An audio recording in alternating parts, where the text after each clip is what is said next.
And join us now, one of our favorites, shortstop the Astros, Carlos Correa. Carlos, we just saw the stats, man.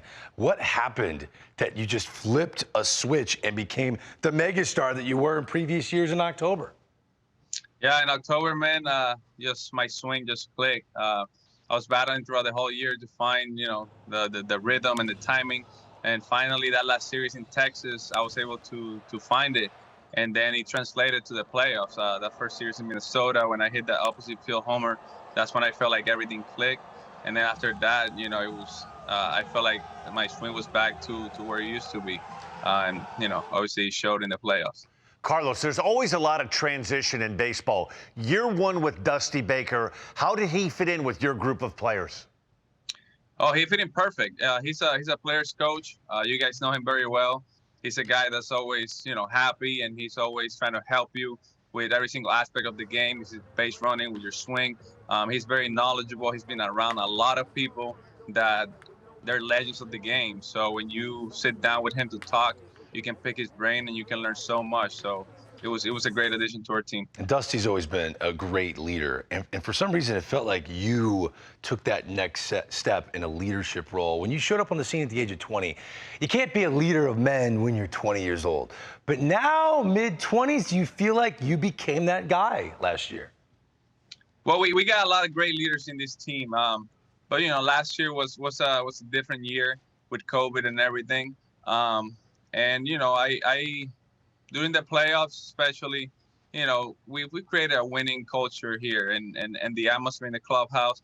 And when we go out there on the field, we take pride in what we do and we want to win.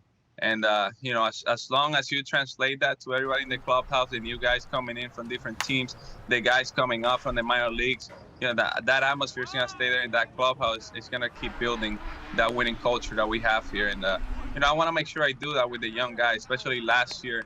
We had a lot of young pitchers in the bullpen. We have Framber, that's, a great pitcher, but it's really young. And we just want to make sure that they know how we go about our business every single day. And they performed great last year. They were a huge part of why, why we got so deep in the playoffs. When I first got here, it felt like I couldn't even speak. There were some veterans out here, and I didn't want to speak over them or anything. But when these new players are coming in, we let them be themselves. We let them go out there, play their heart out, speak their minds, and we try to make them feel comfortable so they can deliver for us. Carlos, going into spring training last year, there was so much commotion with the garbage can and the cheating scandal, and the season started. It felt like to me watching, once October rolled around, that the Houston Astros team, you guys started to get that swagger back. It started in Minnesota, and it seemed like the more you played, the more it looked like the Astros again. Fair assessment? Yeah, but I think it's because, once you get to the playoffs, it's either win or go home. And we've been in the playoffs before, and we know what it takes to go out there and win. And like you said, you got to bring that swagger. You got to show the other team that you're in it to go out there and win it. And that's what we did, man. Once the playoffs started, we turned that switch back up because, the regular season was different. And forget about all the stuff that happened. Having no fans in the stands was just completely different. All the COVID protocols.